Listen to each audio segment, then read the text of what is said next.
Red Riding Rose. Rose Red Riding Hood, a little girl being good. Red Hood riding Rose, to visit Gran she goes. Red Rose Hood riding the wolf's in disguise. It's no good her hiding, she can see in his eyes. Rose Hood riding Red, wolf down both were, but the wolf stays dead to a huntsman after fur. In one film, an SS man saves the girl and Gran, while the wolf's a Jew, or them, or me, or you.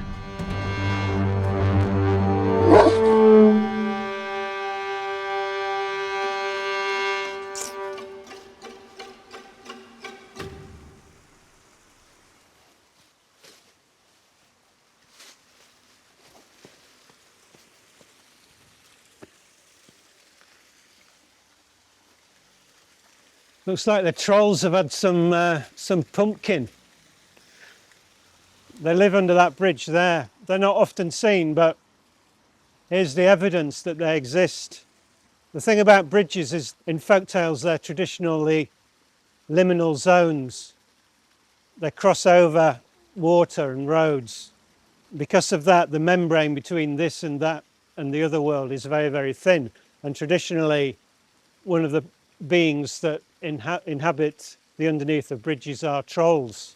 I think I better move on quickly. I've outstayed my welcome, and I think the troll's still hungry. I'm Christopher Wood. I'm a painter, artist, etcher, sometimes writer, sometimes composer, and a great devotee of the Grimm's fairy tales. I think it was Chris's idea first to reimagine the tales of the Brothers Grimm. He was in need of a project, something to sink his teeth into. And he'd long been interested in their stories, Red Riding Hood in particular. The Brothers Grimm were two brothers, Jakob and Wilhelm, who lived in 19th century Germany. They were interested in the German language, and what they did was they went and they collected folk stories, myths, tales from the people and published them for the first time. Many of these stories are now part of the public conscious. You know them as Sleeping Beauty, Puss in Boots. They're stories that have been tackled by people like Arthur Rackham, David Hockney, Walt Disney. So there was plenty for Chris to really engage with here.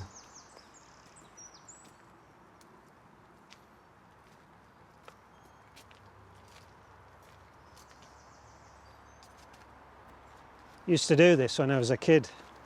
Don't know whether I've got the balance for it now. The Grimm's fairy stories would be a perfect vehicle for me to draw all the different kind of aspects of the work that I make, from paintings, etchings, graphic works in general, and collage.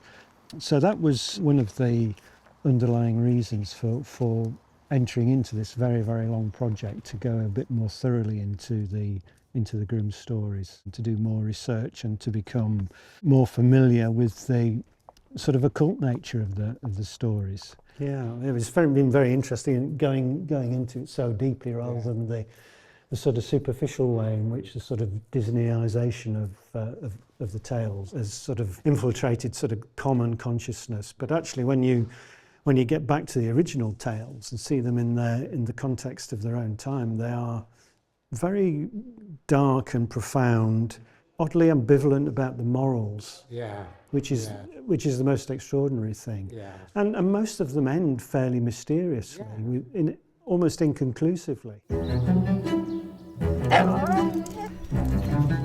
Really, that's where Ian and I's conversation began, with the sort of the underlying occult imagery and the contrariness of the stories and the light of the dark of them.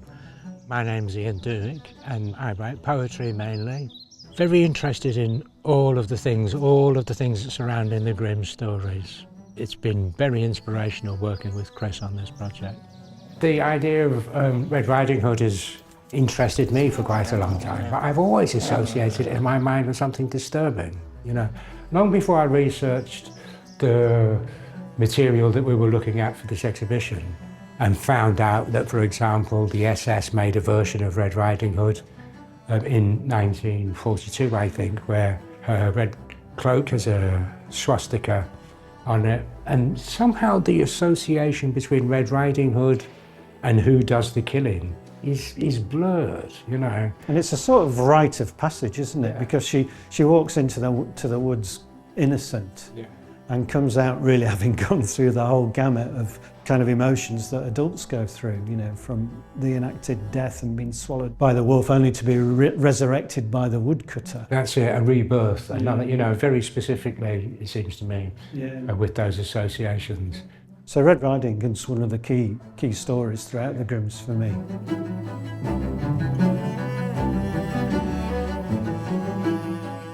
And we thought character of the Grimms was fairly suited to the character of the people of Leeds. Oh, absolutely. And also there was a mysterious side to Leeds' heritage as well. There are stories you never hear anywhere else. So, for example, a unique Leeds version of the story of the Wild Hunt. And in Leeds they say that's the souls of unbaptised children flying around the eaves of their parents' houses. And magic was very important in the Leeds Arts Club. It all seems to me part of the same, of richness, inventiveness, art, but also somewhere behind it, the unexplainable and indeed horror. Because it was a largely Jewish area, came in with kind of Jewish mysticism as well. Yeah, the Kabbalah and those things, you know, yeah. It is, it's unusually mixed and rich in its folklore, I think. Yeah, I agree. I mean, in the wood that Chris walks in every day, and I walk in as often as I can, it's beautiful, it's ancient woodland. But by the same token, a few years ago, the corpse of a drug dealer was found, and his corpse was discovered by school children as well on their way to school. So that connection between children and violence and woods was exactly where we spend a lot of our time, you know, and fed our inspiration, I think. Yeah, and corpses. You know, which is a very Grimm's sort of symbol, isn't it? It is, yeah. So it's all played out in front of us in contemporary terms. I was vaguely thinking of calling it Grimm's Up North, you know. Traditional Yorkshire mortuary rhyme. 1 for infanticide, 2 for a thief, 3 for poverty, 4 for grief, 5 for hunger, 6 for gloom, 7 for a coffin in a silent room, 8 for pine wood, 9 no good, 10 for a killer in a bright red hood, 11 no heaven, 12 cold hell, 13 cursing with a witch's spell, 14 courting, 15 wed, 16 parent, 17 dead, 18 buried, 19 forgot, 20 plenty of that's your lot. Poetry is very, very important because it's always about the space between the lines and the space between the words and the inference of phrases and the rhythm. They invoke a kind of feeling. Poetry is almost a secret language. Kind of let the poem have its own life and let the poem's feelings settle upon your spirit. Through the looking glass. A mother's greed for rampion cost her daughter. That daughter, her freedom. She of lovely locks locked inside a tower, a prince is blinded, throwing himself from into thorns when told he had lost her. Like a princess throwing away a sea hare. But Rapunzel's story doesn't end there. Campanula Rapunculus In an old Calabrian tale, a young girl uproots this to find a palace there well that winds as deep as this. I dreamt it as a land where a Persephone or Annalus may meet you on its stair, or Rapunzel's enchantress in a moonstar gown there. A world turned upside down, back to front and inside out, like our artist's hometown, where rampion may sprout under some moonstar gown.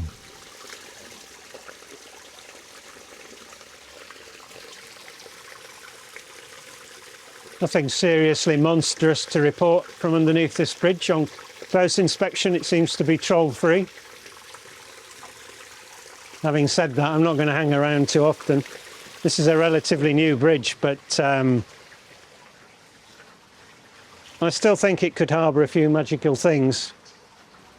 When you see the beauty of these woods, you can understand what drew Turner and Girtin here and many other artists.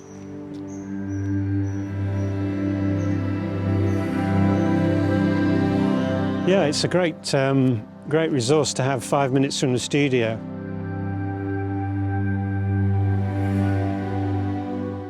But it always seems a very strange and very magical place.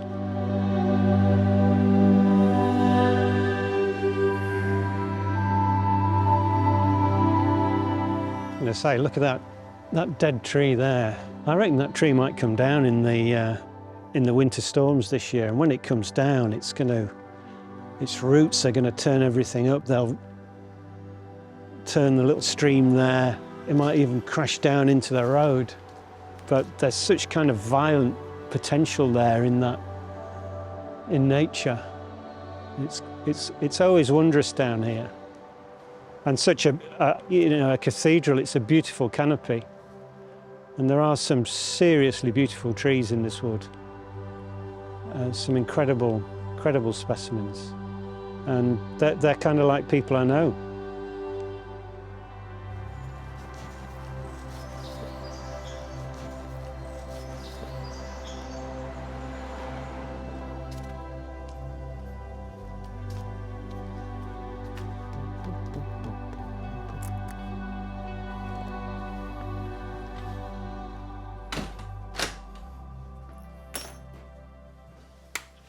And here we are, back at the studio, another magical place.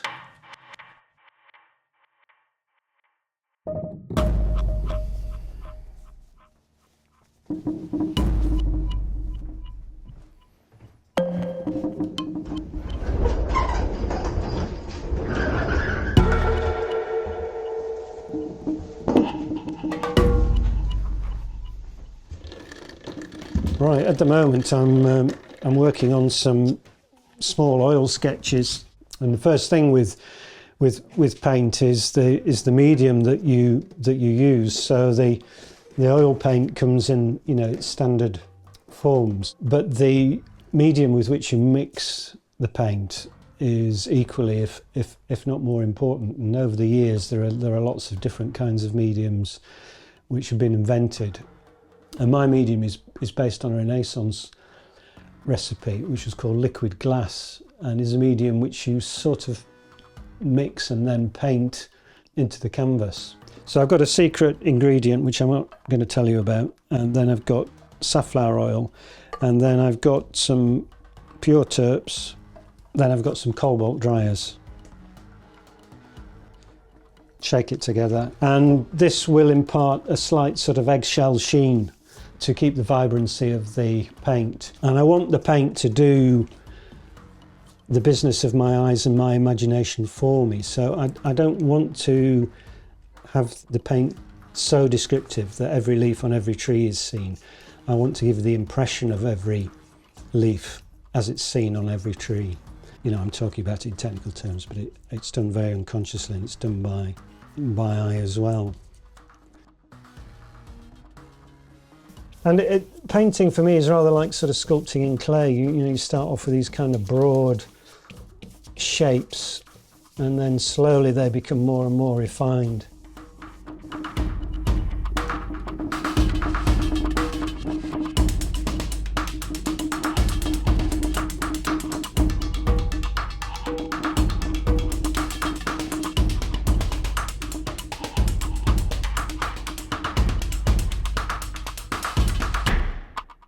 Yeah, I've always had a really close connection with the Mercer Gallery because I had my first real big retrospective here in 1999 over to 2000. And so I've always had a very, very strong connection with the space. And in fact, it's a gallery which is very close to my heart. Well, shall we go in? Because we can start with Red Riding Hood, which has been a theme of a lot of my work for over 2 decades. And Red Riding particularly has always interested me because of this strange relationship between all the characters. The woodcutter, that sort of ambivalent presence in the wood.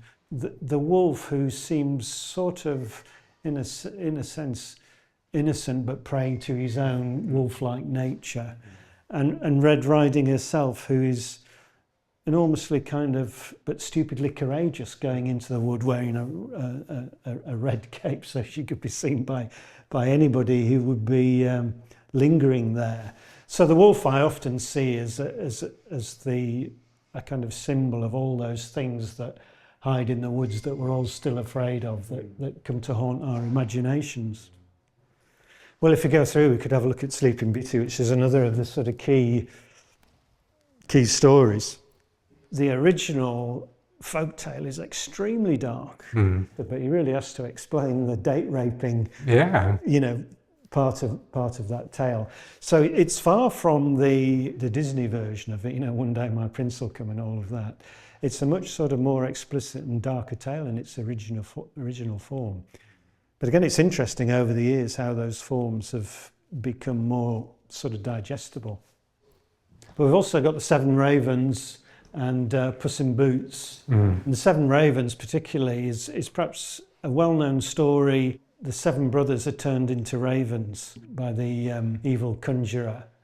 The sister finds out that the ravens are caught in a glass mountain.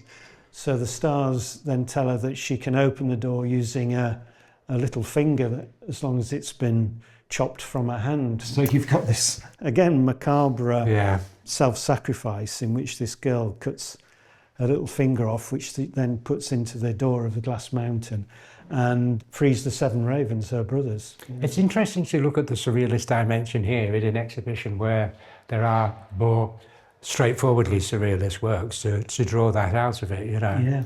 And one of the richnesses of the Grimm stories is that there are many possible readings of events within them, and indeed that go beyond good and evil.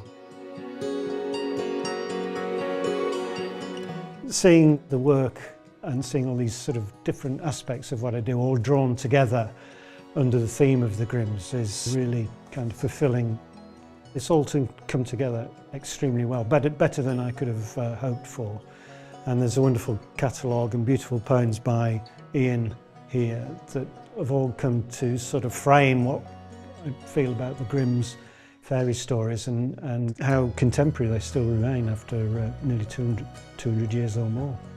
I've learned a great deal from working with Chris, both with Chris as an artist, but also the Grimms themselves, thinking about them more deeply than I had in the past. I knew the Grimm stories in a general sense, but I didn't look at them in detail. I didn't look at the stories where they fitted into a general cultural context. And all of that has been borne in on me by the exhibition, preparing for the exhibition, writing the catalogue, talking with Chris, talking with everybody really. It's terrific. And I think that people who come to the exhibition, as well as appreciating the art, I think they will learn too. I think they will take away a lot from this exhibition. It's very typical of the sort of Grimms that they leave you ponder on and to meditate on what the meaning of the story might be. They're quite surreal in that ambivalence, aren't they, with respect to the dramatic conclusion of these stories. And they all live happily ever after.